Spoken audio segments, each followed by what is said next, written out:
إن الحمد لله نحمده ونستعينه ونستغفره ونعوذ بالله من شرور أنفسنا ومن سيئات أعمالنا من يهده الله فلا مضل له ومن يضلل فلا هادي له وأشهد أن لا إله إلا الله وحده لا شريك له وأشهد أن محمدا عبده ورسوله أما بعد فإن خير الحديث كتاب الله وخير الهدي هدي محمد صلى الله عليه وعلى آله وسلم وشر الأمور محدثاتها وكل محدثة بدعة وكل بدعة ضلالة وكل ضلالة في النار.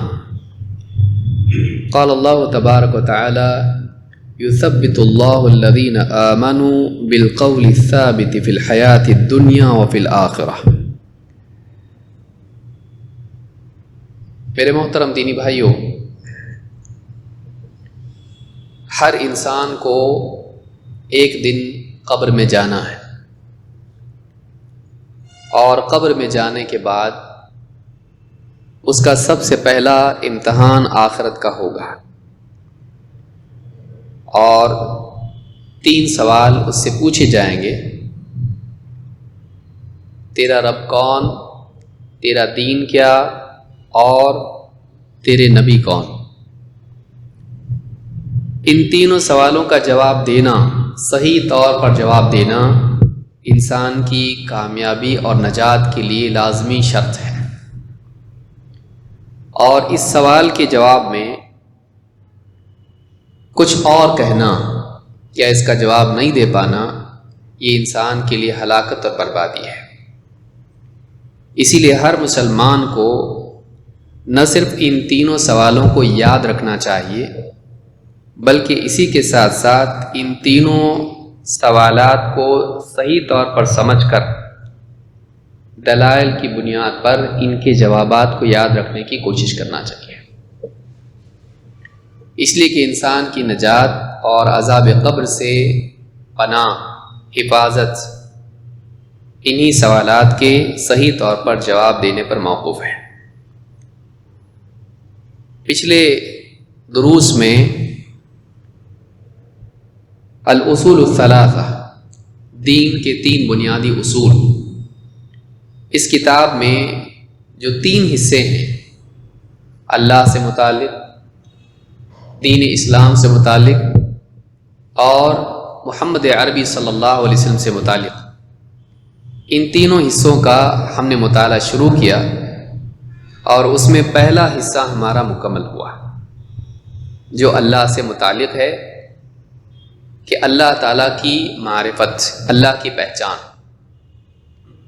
اب دوسرا حصہ جو دین اسلام سے متعلق ہے، اس کے بارے میں ہم دیکھیں گے کہ کیا چیز ایک مسلمان کو معلوم ہونی چاہیے،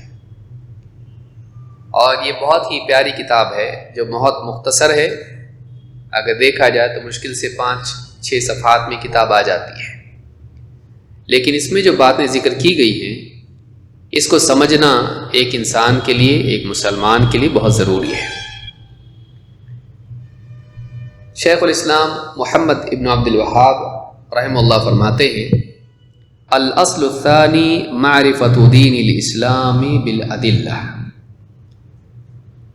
دین کے 3 اصولوں میں سے دوسرا اصول یہ ہے کہ ایک انسان دین اسلام کی معرفت حاصل کرے دلائل کے ساتھ، دلیلوں کی بنیاد پر وہ دین اسلام کے بارے میں جانے۔ اس کی تفصیل دیکھنے سے پہلے اسلام کا کیا معنی ہے، اسلام کی کیا اہمیت اور فضیلت ہے، اور دلیل کی ضرورت کیا ہے، کیا قبر میں دلیل بھی کام آنے والی ہے یا نہیں، یہ 3 سوالات جاننا ضروری ہے، ان کا جواب جاننا ضروری ہے۔ سب سے پہلے ہم دیکھیں گے لفظ اسلام کا معنی کیا ہے۔ کوئی غیر مسلم ہم سے پوچھے آپ کے دین کا نام کیا؟ اسلام۔ اسلام کا معنی کیا ہے، اس کی میننگ کیا ہے؟ ہر آدمی اپنی طرف سے کچھ نہ کچھ بولتا ہے۔ بہت سارے لوگ لا علمی میں کہیں گے اسلام کا مطلب پیس ہوتا ہے۔ غلط، اسلام کا مطلب پیس نہیں ہوتا ہے۔ دنیا میں امن امن بولنے میں بہت سارے لوگوں نے اسلام کا معنی ہی بدل دیا ہے۔ اسلام کا معنی امن نہیں ہوتا ہے۔ ایک مسلمان کو معلوم ہونا چاہیے کہ اسلام کا معنی کیا ہے۔ امن اسلام کا نتیجہ ہے، اس کا نام کا مطلب نہیں ہے۔ تو پھر اسلام کا مطلب کیا ہے؟ اسلام کا معنی کیا ہے؟ ابن تیمیہ رحمۃ اللہ علیہ فرماتے ہیں لفظ الاسلام یستعمل علی وجہین، لفظ اسلام دو طرح سے استعمال ہوتا ہے، قرآن میں دونوں طرح سے آیا ہے۔ متعدیا کقولہ ومن احسن دینا ممن اسلم وجہہ للہ وہو محسن، متعدی طور پر کہ لفظ اسلام، اس کے لیے عربی زبان کا لفظ کیا آتا ہے کہ فلاں نے اسلام قبول کیا، عربی میں اس کو کیسے کہیں گے؟ اسلم، اسلم۔ تو اسلم کے بعد اگر کوئی چیز آ رہی ہے کہ اس چیز کو اسلام کیا تو کہتے ہیں یہ متعدی طور پر بھی آتا ہے۔ ومن احسن دینا، اس سے بہتر دین کس کا ہوگا؟ ممن اسلم وجہہ للہ وہو محسن، جس نے اپنے چہرے کو اللہ کے لیے جھکا دیا اور وہ بھلائی کرنے والا ہے، بھلائی بھی کرتا ہے۔ لیکن یہاں پر اسلمہ کے بعد کیا آیا؟ کس چیز کو اس نے اسلام کے تابع کیا؟ اپنے چہرے کو۔ اسلم وجہہ، تو کوئی چیز اس کے بعد آ رہی اور کیا ہے؟ چہرہ۔ تو یہاں پر ایک تو اس طرح سے آتا ہے لفظ، اور کہتے ہیں کہ وہ استعمل لازما کقولہ اذ قال له ربه اسلم قال اسلمت لرب العالمین، اور کبھی لفظ اسلم کے بعد میں کوئی لفظ نہیں ہوتا ہے کہ فلاں چیز کو اسلام کے تابع کرے۔ اسلام کا لفظ مطلق طور پر آتا ہے، اس کا کوئی مفعول نہیں ہوتا ہے، اس کا کوئی آبجیکٹ نہیں ہوتا ہے، اس کے بعد بس اسلم آئے گا۔ تو کہتے ہیں کہ کبھی یہ لازم طور پر آتا ہے، متعدی نہیں ہوتا ہے۔ جیسے اللہ نے فرمایا کہ جب اللہ تعالیٰ نے ابراہیم علیہ السلام سے کہا اذ قال له ربه اسلم، جب ابراہیم کے رب نے ابراہیم سے کہا اسلم، اسلام لیا، فرما بردار ہو جا، قال اسلمت لرب العالمین، تو ابراہیم علیہ السلام نے کہا میں رب العالمین کے لیے فرما بردار ہو گیا، اسلام لے آیا۔ کہتے ہیں کہ وہ یجمع معنیین، تو یہ دو معنی کو جمع کرتا ہے۔ لفظ اسلام کے استعمال کے اعتبار سے دو معنی اس میں پیدا ہوتے ہیں۔ احدہما الانقیاد والاستسلام، ایک معنی یہ ہے کہ انسان فرما بردار ہو جائے، تابع ہو جائے، فرما بردار ہو جائے، تابع ہو جائے۔ انقیاد اپنی خوشی سے فرما بردار ہو جانا، استسلام گویا کہ مخالفت نہیں کرنا، مان لینا، تابع ہو جانا۔ تو ایک معنی اس کا یہ ہوتا ہے، اور کہتے والثانی اخلاص ذلک و افرادہ، اور دوسرا معنی آتا ہے کہ اخلاص کے ساتھ اس چیز کو کرنا اور اس میں اللہ کو منفرد ماننا۔ تو یہ دو معنی اس میں آتے ہیں۔ تو اگر ہم اس کو آسان زبان میں بولیں، یہ عبارت ان کی مجموع الفتاوی جلد نمبر 7 صفحہ نمبر 635۔ تو اسلام کا لفظ دو طرح سے آتا ہے، کبھی اس کا معنی ہوتا ہے فرما برداری، تابع داری، اور کبھی اس کا معنی ہوتا ہے اخلاص۔ تو اخلاص کے لیے کب آتا ہے؟ جہاں جہاں قرآن میں لفظ آیا ہے اپنا چہرہ اللہ کے تابع کرتے ہیں، تو وہاں چہرے کا جو لفظ آیا ہے اسلم وجہہ للہ، اللہ کے لیے اپنے چہرے کو اسلام کے تابع کر دے، اس سے مراد کیا ہوتا ہے؟ اخلاص۔ اور جہاں پر اللہ نے بغیر کسی قید کے ذکر کیا ہے اسلم، اسلام، اس طرح سے لفظ آیا، وہاں مطلب کیا ہوتا ہے؟ فرما برداری، انقیاد اور استسلام، مخالفت نہیں کرنا، مان لینا، اور تابع ہو جانا اور فرما بردار ہو جانا۔ تو اسلام کا معنی کیا ہے؟ اسلام کا معنی ہے فرما بردار ہو جانا۔ اس کا مطلب پیس نہیں ہے۔ پیس، امن، اسلام کے نتائج میں سے ہے۔ کہ جب انسان خواہشات کی بجائے اللہ کا فرما بردار ہو جائے گا ساری دنیا میں امن چین سکون آئے گا۔ تو یقیناً اسلام کا نتیجہ پیس ہے اور امن کا اسلام سے رشتہ ہے، سلامتی کا اسلام سے رشتہ ہے، لیکن اسلام کا میننگ نہیں ہے۔ سمجھ میں آئی بات؟ اسلام کا میننگ کیا ہے؟ فرما برداری، تابع داری، یہ یاد رکھنا ضروری ہے۔ پھر سلام کا کیا؟ سلامتی کا کیا ہے؟ سلام اللہ کے ناموں میں سے ہے۔ سلام کیا ہے؟ اللہ کا نام ہے۔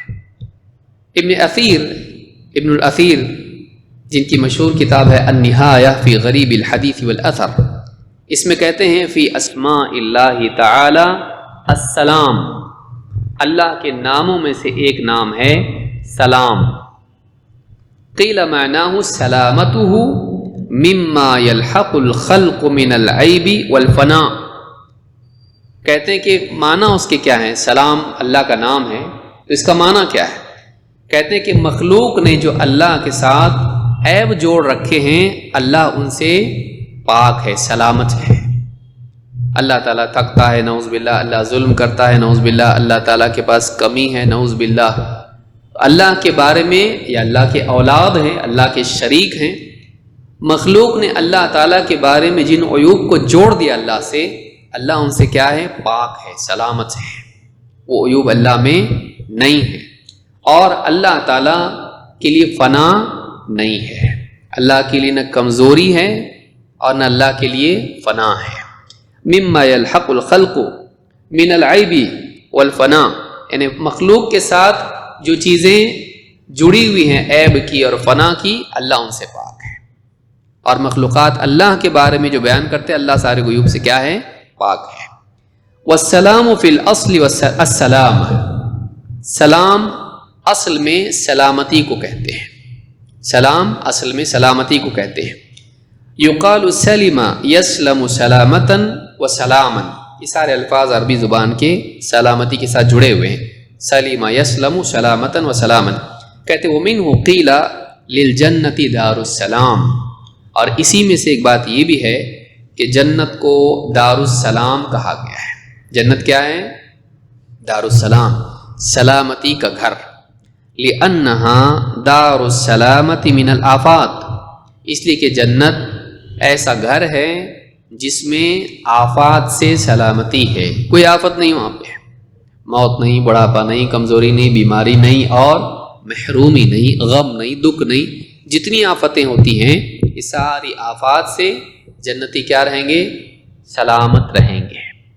تو سلام کے معنی کیا ہیں؟ سلامتی، اور اللہ کے ناموں میں سے ایک نام ہے۔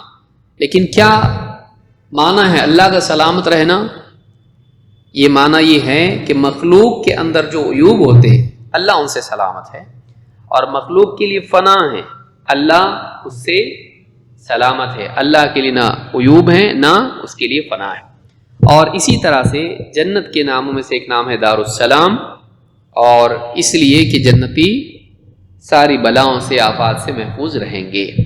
تو اللہ کے ناموں میں سے سلام ہے جس کا معنی سلامتی ہے۔ اسلام کا معنی کیا ہے؟ فرما برداری۔ دونوں کو جوڑیں گے تو کیا ہوگا؟ فرما بردار ہو جاؤ تاکہ تم دنیا اور آخرت میں سلامت رہو۔ سمجھ میں آئی بات؟ تو اسلام کا نتیجہ سلامتی ہے، فی نفسی معنی اس کا سلامتی نہیں، بلکہ کیا ہے؟ فرما برداری۔ ساری کائنات کا دین اسلام ہے، ساری مخلوقات اللہ کے حکم کی فرما بردار ہے، فرشتے ہوں، انسانوں میں سے صالحین ہو، بلکہ انسان اگر کافر بھی ہے تو اس کے جسم کا ایک حصہ، اس کی زندگی کا ایک حصہ مجبوراً اللہ کا فرما بردار ہے۔ کوئی انسان اپنی پسند سے لڑکا لڑکی، مرد عورت ہو سکتا نہیں، اپنا رنگ، اپنا خاندان، یہ ساری چیزیں چن سکتا نہیں۔ پھر زندگی میں اس پر جتنی بھی حالتیں آتی ہیں، رات دن کا نظام بدل سکتا دنیا میں نہیں، اس پر جو آفتیں آتی ہیں نیند سے اپنے آپ کو روک سکتا نہیں، کچھ حد تک روک پائے گا، اس کے بعد نہیں، ہو جائے گا۔ موت سے اپنے کو بچا سکتا، بیماری سے اپنے آپ کو بچا سکتا، فکر سے، غم سے، پریشانیوں سے بچا سکتا، اس پہ جو حالات آتے ہیں اللہ اس پر ایک کے بعد حالات ڈالتا ہے، انسان چاہ کے بھی ان کو روک نہیں سکتا۔ تو انسان کچھ حد تک کے اللہ کے حکموں کے تابع ہیں، مجبور ہیں، وہ کچھ نہیں کر سکتا ہے، اور کچھ حصے میں اس کو آزادی ہے کہ وہ جو چاہے چنے، ہدایت کا راستہ چنے یا گمراہی کا۔ وہاں اس کو کیا چننا ہے؟ اسلام والا راستہ چننا ہے۔ تو ساری کائنات اللہ کے حکم کے تابع ہے۔ اگر ہم نہ بھی چاہیں ہمارا دل دھڑکنا بند کرے گا؟ دل کو بول سکتے ہیں ہم رک جا دھڑکنا؟ نہیں، وہ دھڑکتا رہے گا، ہمارے حکم کے تابع نہیں۔ پھر کس کے حکم کے تابع؟ اللہ کے۔ جب تک اللہ چاہتا ہے چلتا رہتا ہے، جب چاہتا رک جاتا ہے۔ جسم میں خون کا دوران ہماری اجازت سے کا پابند ہے؟ نہیں، وہ چل رہا ہے، وہ چل رہا ہے، ہمارا پابند نہیں ہے۔ تو یہ کس نے نظام بنایا؟ ہمارا اللہ نے بنایا۔ ہماری عمر کا بڑھنا، ہماری جسامت کا بڑھنا، یہ ساری چیزیں جتنی بھی ہیں، اس میں ہم مجبور ہیں، پابند ہیں اللہ کے بنائے ہوئے قانون کے۔ تو اللہ کی حکمرانی ساری کائنات میں چلتی ہے، اللہ جو چاہتا ہے کرتا ہے۔ اللہ تعالیٰ قرآن کریم میں فرماتا ہے وَلَهُ مَن فِي السَّمَاوَاتِ وَالْأَرْضِ، آسمانوں میں اور زمین میں جو بھی ہیں سب اللہ کے ہیں، سب اللہ کی ملکیت ہے، سب اللہ کا ہے۔ كُلٌّ لَهُ قَانِتُونَ، سب کے سب اللہ کے فرما بردار ہیں۔ آسمان و زمین میں جو بھی ہیں سب کے سب کیا ہیں؟ اللہ کے فرما بردار ہیں۔ کلی طور پر کوئی بھی آزاد نہیں ہے، کلی طور پر، پوری طور پر کوئی آزاد ہے؟ ہر ایک کہیں نہ کہیں کسی نہ کسی معاملے میں اللہ کا فرما بردار ہے، اس کو ماننا ہی، اللہ کا حکم اس میں چلتا ہے تو بھاگ نہیں سکتا اس سے۔ یہ سورۃ الروم میں آیت نمبر 26 میں اللہ نے فرمایا۔ اسی طرح اللہ نے فرمایا افغیر دین اللہ یبغون، کیا وہ اللہ کے دین کے سوا کسی اور دین کی چاہت رکھتے ہیں؟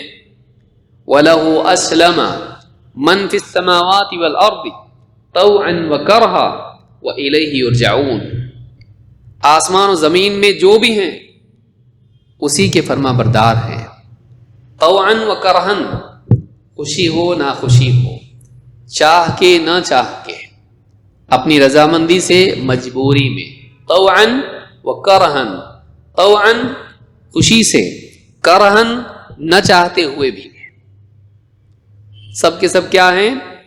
سب کے سب اس کے فرما بردار ہیں۔ وَإِلَيْهِ يُرْجَعُونَ، اور پلٹ کے ان کو اللہ کے پاس جانا ہے۔ کیا اس سے فرار اختیار کر سکتے؟ نہیں۔ اللہ نے جب چاہا دنیا میں آئے، اللہ جب چاہے گا دنیا سے لے جائے گا، اٹھائے گا موت کے ذریعے، اللہ جب چاہے گا قبر سے اٹھائے گا، اللہ جہاں چاہے گا وہ ڈالے گا، جنت یا جہنم، کیا کر سکتے ہیں؟ تو انسان کچھ حد تک مختار ہے، لیکن زندگی کے ایک حصے میں وہ مجبور ہے، کچھ نہیں کر سکتا۔ اللہ کا مطالبہ بندے سے یہ ہے کہ جس حصے میں وہ آزاد ہے اس میں بھی اپنی خوشی سے اللہ کے حکم کا پابند بن جائے۔ باقی مخلوقات ایسا نہیں کر سکتی ہیں۔ باقی مخلوقات کو اللہ نے جو ڈھانچہ دیا ہے جینے کا، اس سے وہ ہٹ کے نہیں چل سکتی۔ مچھلیاں پانی میں ہی تیریں گی، پرندے ہوا میں اڑیں گے، گھونسلہ بنائیں گے، اور اسی طرح سے چونٹیاں ہیں، اسی طرح سے کیڑے مکوڑے ہیں، بڑے سے بڑے جاندار ہیں، ان کا اپنا ایک طریقہ ہے جینے کا۔ شہد کی مکھی کو اللہ نے جو بتایا وہ شہد کا چھتا ہی بنائے گی، کبھی گھونسلہ نہیں بنائے گی، اور چڑیا کبھی چھتا نہیں بنائے گی اور وہ گھونسلہ ہی بنائے گی، اس کا اپنے جینے کا طریقہ ہے۔ اللہ نے ہر مخلوق کو ایک جینے کا طریقہ دیا، اس کا ایک ڈھانچہ بنایا۔ الذی اعطى كل شيء خلقه ثم هدى، اللہ کون ہے؟ جس نے ہر مخلوق کو اس کا ڈھانچہ دیا اور اس کو پھر رہنمائی دے دی کہ اس کو زندگی میں کیسے جینا ہے۔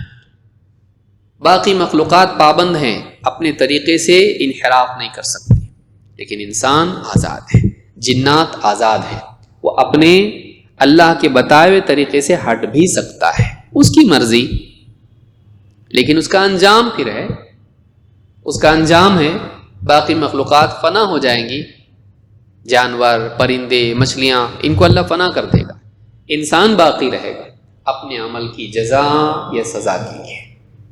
لہذا انسان کو بہت سوچ سمجھ کے اپنی زندگی گزارنی چاہیے، آزادی سے نہیں، پابندی سے۔ اللہ چاہتا ہے کہ بندہ دنیا میں پابند ہو جائے تاکہ آخرت میں اللہ اس کو آزادی دے۔ دو میں سے ایک آزادی ہے، یا تو یہاں آزادی یا وہاں آزادی ہے، یا تو یہاں پابند بننا ہے یا وہاں قید میں پڑنا ہے، پھر طوق پہنائے جائیں گے، زنجیریں ہوں گی، وہاں قید ہو جاؤ، یہاں اپنی مرضی سے عزت کے ساتھ قید ہو، یا وہاں پھر مجبور ہو کے قید ہو سزا کے طور پر۔ تو یہاں ڈسپلن کے طور پر قید ہو جا یا وہاں سزا کے طور پر، تیرا اپنا اختیار ہے۔ تو اسلام کا معنی کیا ہے؟ پابندی۔ یہ جو آیت میں نے پڑھی دین اللہ یبغون، یہ سورہ آل عمران کی آیت نمبر 83 ہے۔ اللہ کے نزدیک اسلام کے سوا کوئی دین مقبول نہیں، اسلام ہی قبول کیا جائے گا، کوئی اور دین آدمی اپنا لے اللہ اسے قبول نہیں کرے گا۔ اللہ تعالیٰ فرماتا ہے وَمَن يَبْتَغِ غَيْرَ الْإِسْلَامِ دِينًا فَلَن يُقْبَلَ مِنْهُ وَهُوَ فِي الْآخِرَةِ مِنَ الْخَاسِرِينَ۔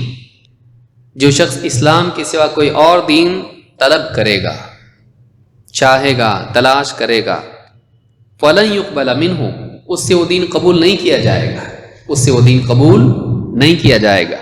وَهُوَ فِي الْآخِرَةِ مِنَ الْخَاسِرِينَ، اور آخرت میں وہ خسارہ اٹھانے والوں میں سے ہو جائے گا۔ یہ سورہ آل عمران کی آیت نمبر 84 ہے۔ تو اس آیت میں اللہ نے بتایا کہ اسلام ہی مقبول دین ہے، کسی اور دین پر، عیسائیت پر یا کسی یہودیت پر یا شرک پر یا کوئی اور بنا بنایا دین انسانوں کا ہو، اس پر اگر آدمی چل کے اللہ کے ہاں پہنچتا ہے، اللہ اسے وہ قبول نہیں کرے گا۔ جب قبول نہیں کرے گا تو انعام بھی نہیں ملے گا، جب انعام کا حقدار نہیں بنے گا تو مجرم بنے گا، جہنم کا حقدار بنے گا۔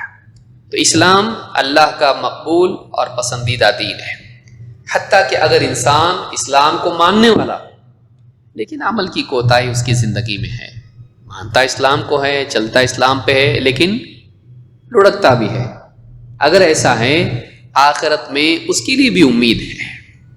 اللہ کے نبی صلی اللہ علیہ وسلم فرماتے ہیں اذا اجتمع اہل النار فی النار، جب جہنم والے سارے کے سارے جہنم میں جمع ہو جائیں گے، جو بھی جہنم میں جانے تھے، وَمَاهُمْ مَنْ شَاءَ اللَّهُ مِنْ أَهْلِ الْقِبْلَةِ، اور جنہیں اللہ چاہے گا کہ وہ جہنم میں جائیں اہل قبلہ میں سے، وہ بھی ان میں ہوں گے، کفار، مشرکین اور مسلمان بھی، اہل قبلہ مسلمان۔ یقول الکفار الم تکونوا مسلمین، کفار ان سے کہیں گے مسلمانوں سے تم مسلمان نہیں تھے؟ کیا تم مسلمان نہیں؟ تم تو مسلمان تھے نا؟ قالوا بلا، کہیں گے ہاں ہم مسلمان تھے۔ قالوا فما اغنى عنکم اسلامکم، ان کو تانا دیتے ہوئے مشرکین اور کفار کہیں گے تمہارے اسلام نے تم کو کیا فائدہ پہنچایا، تمہارے اسلام کا فائدہ کیا ہوا؟ وقد سرتم معنا فی النار، ہمارے ساتھ تم بھی تو جہنم میں آ گئے۔ اگر اسلام سے جنت تھی اور اسلام کا کوئی فائدہ تھا تو تم جنت میں جاتے، تم تو ہمارے ساتھ جہنم میں آ گئے، ہمارے پاس اسلام نہیں، تمہارے پاس تو تھا نا، فائدہ کیا ہوا؟ وقد سرتم معنا فی النار، قالوا، وہ نہیں کہیں گے دیکھو نا اللہ نے کیسا کیا، نہیں، وہ کیا کہیں گے؟ قالوا كانت لنا ذنوب فاخذنا بها، کہیں گے ہمارے کچھ گناہ تھے، ان گناہوں کی وجہ سے اللہ نے ہماری پکڑ کی۔ قصور کس کا ہے؟ ہمارا ہے، اللہ کا ظلم نہیں۔ دیکھیے وہ ایسے بندے ہوں گے جہنم میں جا کے بھی اللہ کی شکایت نہیں کریں گے، کیا بولیں گے؟ ہماری غلطی تھی، ہم لوگ کیا تھے؟ گناہ گار تھے، ان گناہوں کی وجہ سے ہم جہنم میں آ گئے۔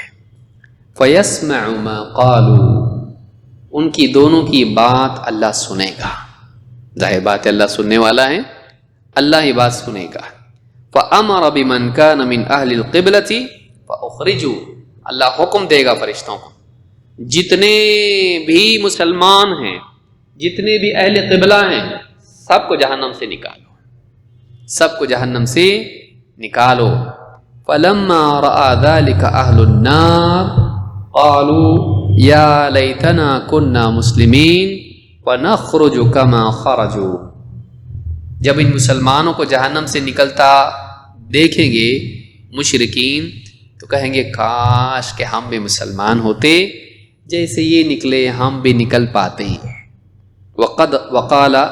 قال وقرأ رسول اللہ صلی اللہ علیہ وسلم الف لام را تلک آیات الکتاب وقرآن مبین ربما یود الذین کفروا لو کانوا مسلمین۔ الف لام را، پھر اللہ کے نبی صلی اللہ علیہ وسلم نے یہ پوری بات کہہ کے قرآن کی آیت پڑھی اور آپ نے کہا الف لام را، یہ قرآن کی آیت ہے، سورہ الحجر کی آیت نمبر 1-2۔ تلک آیات الکتاب وقرآن مبین، یہ آیات ہیں کتاب کی اور ایک واضح پڑھی جانے والی چیز، واضح قرأت ہے۔ ربما یود الذین کفروا لو کانوا مسلمین، ایک وقت ایسا آئے گا کہ جن لوگوں نے کفر کیا وہ تمنا کریں گے کہ کاش وہ مسلمان ہوتے ہیں۔ وہ کب وقت آئے گا؟ جب لوگ جہنم میں جائیں گے اور جہنم میں سے اہل ایمان کو نکال لیا جائے گا، مسلمانوں کو نکال لیا جائے گا، لیکن وہ کفر کی وجہ سے نہیں نکل پائیں گے۔ یہ جہنم میں گئے اپنے گناہوں کی وجہ سے، لیکن ان کا جہنم میں دخول تو ہوگا، خلود نہیں ہوگا، وہ ہمیشہ کے لیے جہنم میں نہیں رہیں گے، نکال لیے جائیں گے۔ کس وجہ سے نکالے گئے؟ اپنے اسلام کی وجہ سے، اس لیے کہ وہ تمنا کس چیز کی کریں گے؟ لو کانوا مسلمین، کاش کہ ہم بھی مسلمان ہوتے ہیں۔ اگر اللہ نے دنیا کی جنت نہیں دی ہم کو تو دکھ نہیں ہونا چاہیے۔ اس کو موٹر کار ملی، اس کو گھر ملا، اس کو زیورات ملے، اس کو بڑا پیکج ملا، اس کو پیسے ملے، اس کو خوبصورتی ملی، اس کو صحت ملی، اس کو یہ ملا وہ ملا، کیا تجھ کو اسلام نہیں ملا؟ اس سے بڑھ کے اور کیا نعمت ہو سکتی ہے؟ ایسی نعمت جس کی بنا پر جنت کی اس سے اعلیٰ نعمتیں مل سکتی ہیں۔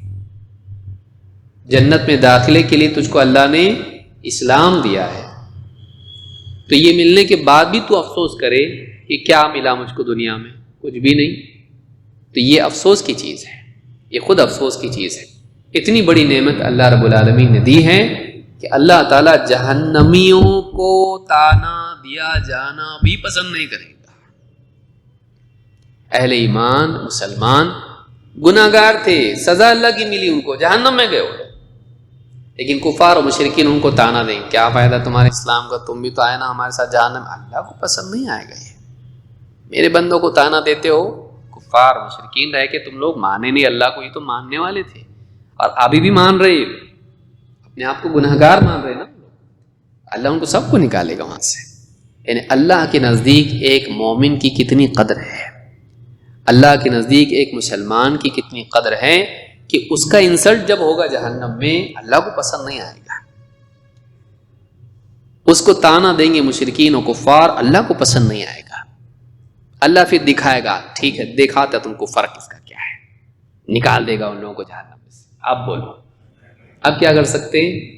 تم بھی جہنم میں آئے، ہم بھی جہنم میں، اب نہیں، تم نکلے ہم نہیں نکل سکتے، اب وہ جہنم میں رہیں گے ہمیشہ، لیکن یہ نکال دیے جائیں گے اہل ایمان۔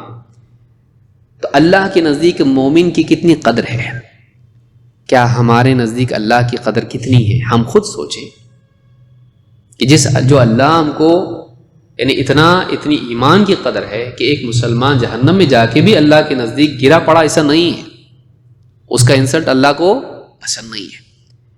تو اس اللہ کی اس کے دل میں کتنی قدر ہے، اس اللہ کے حکموں کی کتنی قدر ہے، اس اللہ کے دین کی کتنی قدر ہے؟ کیا وہ دین کو دنیا کی تمام نعمتوں سے اعلیٰ مانتا ہے یا نہیں؟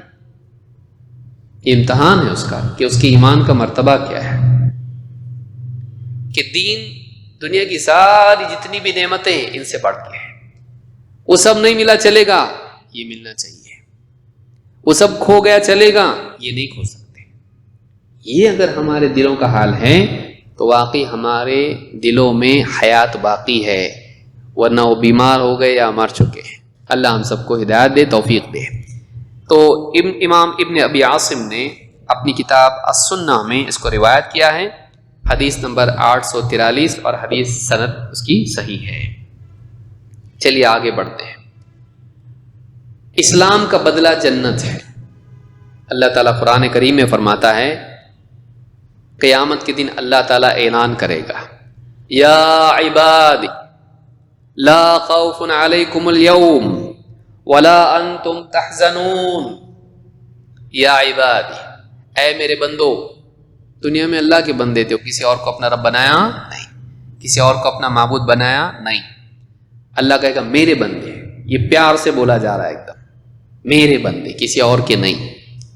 یا عبادی، اے میرے بندو، لا خوف علیکم اليوم، آج کے دن تم پہ کوئی خوف نہیں، ولا انتم تحزنون، اور تم غمگین بھی نہیں ہوں گے. تمہارے لیے خوف نہیں، آج زندگی بھر ڈرتے رہے اللہ جنت میں ڈالتا کہ جہنم میں، اللہ جہنم سے بچا، اللہ معاف کر دے، گناہ پہ پکڑ نہ کر، اللہ عذاب مت بھیج دنیا میں، زندگی بھر ڈرتے رہے. اب ڈر نہیں، اب ختم، اب آزمائش ختم، اب انعام کا وقت شروع، اب انعام کا وقت شروع. خوف کا وقت گیا، اب خوف تم سے ہٹا دیا جائے گا. ولا انتم تحزنون، اور تم اب غمگین نہیں ہوں گے. تم کو جب انعام ملے گا اس انعام پر تم کو غم نہیں ہوگا کہ سوچا تو بہت کچھ تھا ملا تھوڑا، یا جو چھوٹا وہ بہت زیادہ تھا اور جو ملا وہ کم. پہ غم نہیں ہوگا، جو ملا اس کی قلت کا احساس نہیں ہوگا بلکہ وہ بہت ہوگا. ولا انتم تحزنون، نہ تم پر کوئی خوف ہے اور نہ تم غمگین ہوں گے. کون ہے یہ بندے؟ اللہ کے بندے، الذین آمنوا بآیاتنا وکانوا مسلمین، وہ بندے جو ہماری آیتوں پر ایمان لائے، انہوں نے اللہ کی آیات کا انکار نہیں کیا، اللہ کی باتوں پر شک نہیں کیا، اللہ کی کتاب کو سینے سے لگایا، ایک ایک آیت پر ایمان لائے، اللہ کی ہر بات سچی. الذین آمنوا بآیاتنا، جو ہماری آیات پر ایمان لائے، نبیوں کی معجزات کو مانا، عقل کے خلاف ہے بول کے انکار نہیں کیا، بلکہ انبیاء کی معجزات پر ایمان لائے جو اللہ کی نشانیوں میں سے ہیں، اور اللہ تعالیٰ نے کتاب میں جو آیات نازل کی ان پر ایمان لائے جو علم کا باب ہے. وَكَانُوا مُسْلِمِينَ، اور صرف ایمان والے نہیں تھے، عقیدے کے ساتھ ساتھ ان کی زندگی میں فرما برداری بھی تھی. وَكَانُوا مُسْلِمِينَ، ایمان بھی لائے اور مسلم بھی تھے، یعنی فرما بردار تھے. ان کو کیا کہے گا اللہ تعالیٰ؟ اللہ فرمائے گا ادخلوا الجنہ، جنت میں داخل ہو جاؤ. انتم وازواجکم تحبرون، تم بھی، تمہاری بیویاں بھی نعمتوں میں تم رہو گے. تحبرون، قتادہ رحمہ اللہ فرماتے ہیں تنعمون، نعمتیں ہی نعمتیں وہاں پہ جنت میں، کوئی دن بغیر نعمت کے نہیں، کوئی لمحہ بغیر نعمت کے نہیں، ایک لمحہ بھی نعمت میں کوالٹی گھٹے گی نہیں. کیسی جنت ہے؟ ایک لمحے کے لیے بھی جنت سے محرومی نہیں، ایک لمحے کے لیے بھی جنت کی کوالٹی نعمتوں کی کم نہیں ہوگی، اور نہ موت، نہ بڑھاپا، اور نہ اس میں اللہ کی ناراضگی. نعمتوں ہی نعمتوں میں تم رہو گے، تم بھی، تمہاری بیویاں بھی. تو کون ہے یہ؟ الذین آمنوا بآیاتنا وکانوا مسلمین. معلوم ہے کہ جو لوگ دنیا میں اللہ کے فرما بردار رہے، ایمان اور فرما برداری کا جنہوں نے ثبوت دیا، اللہ تعالیٰ کہے گا آج ڈرنا نہیں، غم کرنا نہیں، آج تمہارے لیے نہ خوف ہے نہ غم، تمہارے لیے کیا ہے؟ جنت ہے، اور اس میں نعمتیں ہی نعمتیں ہیں. اور تم اکیلے نہیں رہو گے کہ دل نہیں لگ رہا یہاں پہ، جوڑے ہوں گے وہاں پر، تمہاری بیویاں ہوں گی وہاں پہ، ایک نہیں کئی کئی بیویاں ہوں گی. تو وہاں پر انسان ازدواجی زندگی گزارے گا، بیوی کے ساتھ رہے گا. وہاں پہ لوگ ملیں گے آپس میں، جنتی ایک دوسرے سے آمنے سامنے بیٹھیں گے، باتیں کریں گے. دنیا کی یاد ہوگی ان کو، کتنا ڈرتے تھے نا دنیا میں ہم لوگ، کیسا فکر کرتے تھے نا آخرت کی. تو یہ سب یاد رہے گا ان کو. وہ انعام ہی کیا جس میں کوشش یاد نہ رہے. ہاں، انعام اس کی لذت بڑھ جاتی ہے جب اس انعام کے لیے جو مجاہدہ انسان نے کیا ہے وہ بھی یاد رہتا ہے. کوئی آدمی مثال کے طور پر، ایک آدمی نے بہت سٹرگل کیا دنیا میں اور بہت کچھ اس کو گولڈ میڈل مل گئے، اور میموری ختم ہو گئی، کائے کو ملے یہ. لیکن کوئی بولے آپ کے لوگ مزہ آئے گا؟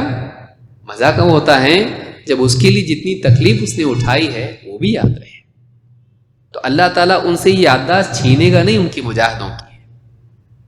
اللہ تعالیٰ ان سے ان کے ایمان کی، ان کے دین کی جو انہوں نے دنیا میں قبول کیا تھا، اللہ ان سے وہ چھینے گا نہیں. ان کو مجاہدہ بھی یاد رہے گا اور انعام اللہ اس پر عطا فرمائے گا.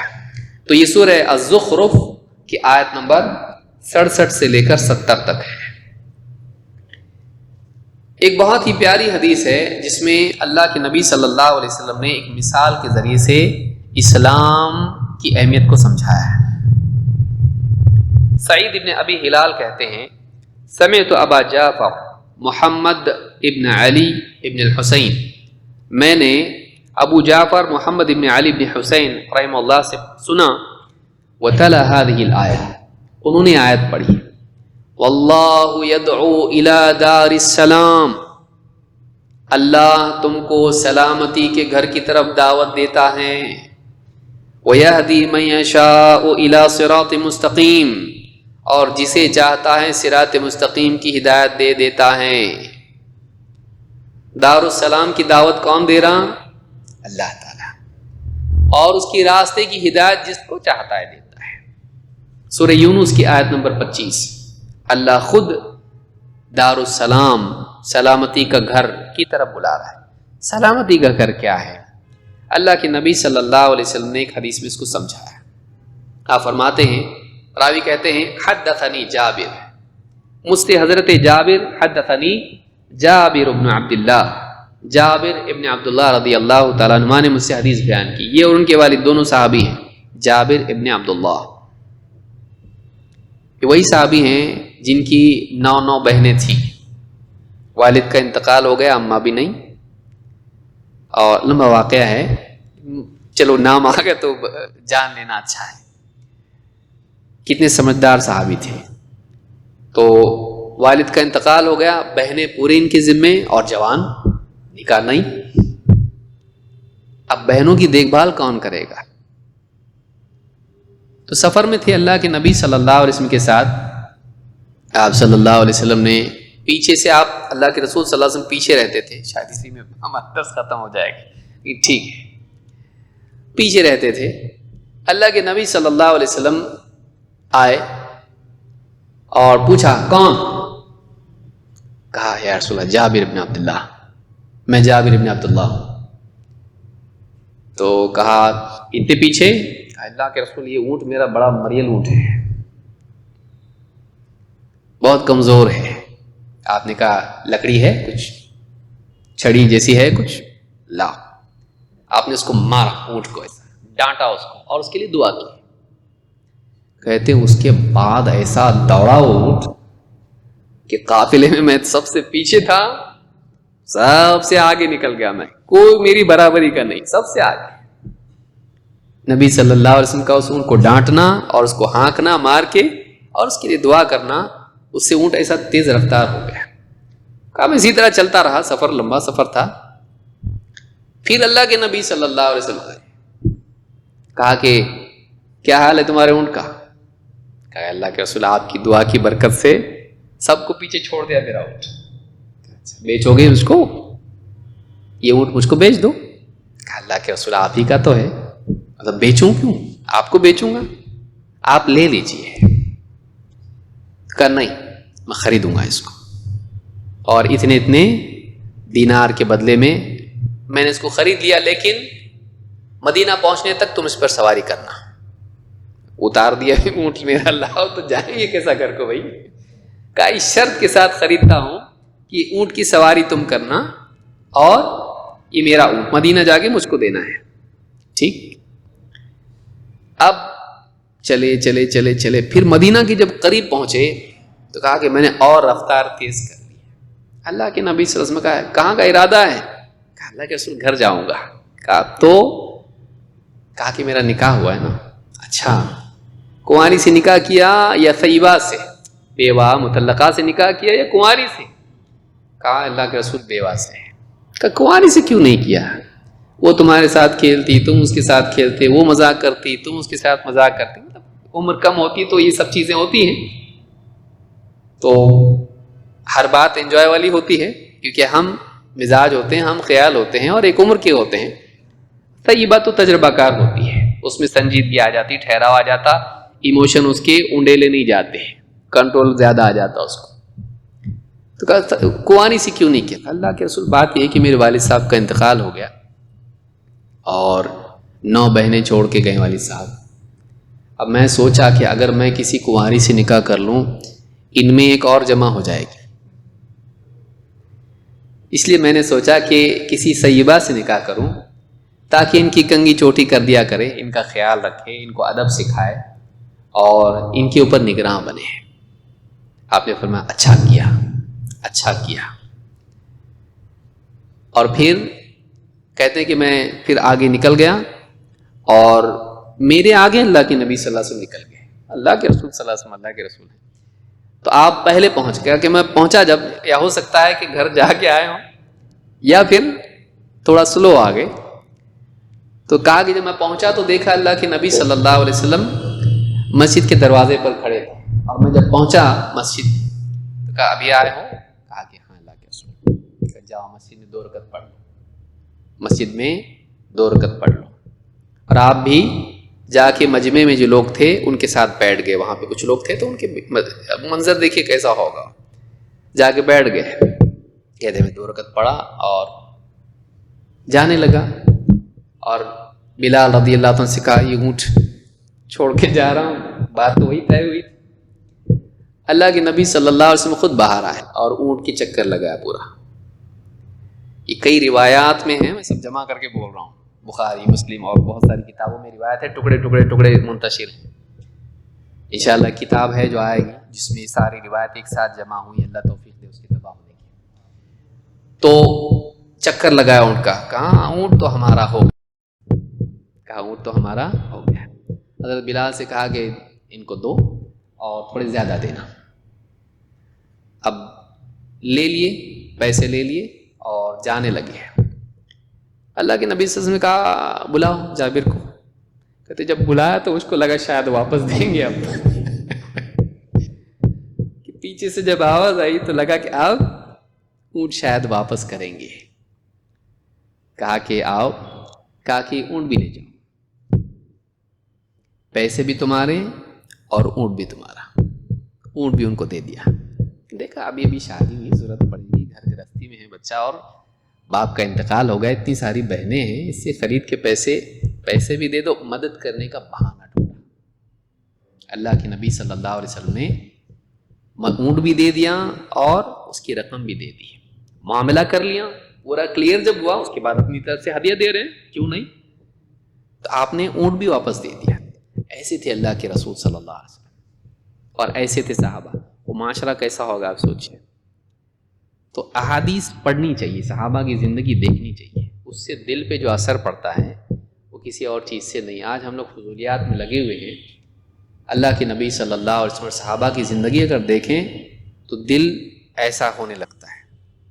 تو یہ وہ صحابی کہتے ہیں، اب تھوڑا ہاں الگ لگے گا نا، یہ صحابی ہیں. جابر ابن عبداللہ رضی اللہ تعالیٰ کہتے ہیں خرج علینا رسول اللہ صلی اللہ علیہ وسلم یوما. ایک دن اللہ کے رسول صلی اللہ علیہ وسلم ہمارے پاس باہر تشریف لائے. وقال انی رأیت فی المنام کأن جبریل عند رأسی ومیکائیل عند رجلی. کہا کہ ایک دن میں نے خواب دیکھا تو دیکھا کہ جبریل میرے سرہانے ہیں اور میکائیل میرے قدموں کے پاس ہیں. یقول احدہما لصاحبہ، ایک اپنے دوسرے ساتھی سے کہہ رہا تھا، جبریل میکائیل سے یا میکائیل جبریل سے، اضرب لہ مثلا، ان کی ایک مثال بیان کرو. کن کی؟ محمد صلی اللہ علیہ وسلم کی. فرشتے آپس میں بات کر رہے ہیں، ان کی مثال بیان کرو تو ذرا. فقال لہ اسمع سمعہ اذنک وعقل عقل قلبک. فرشتہ کہنے لگا ایسا سنو کہ تمہارے کان دھیان سے سنیں اور تمہارا دل اچھی طرح اس کو یاد رکھ کے سمجھے.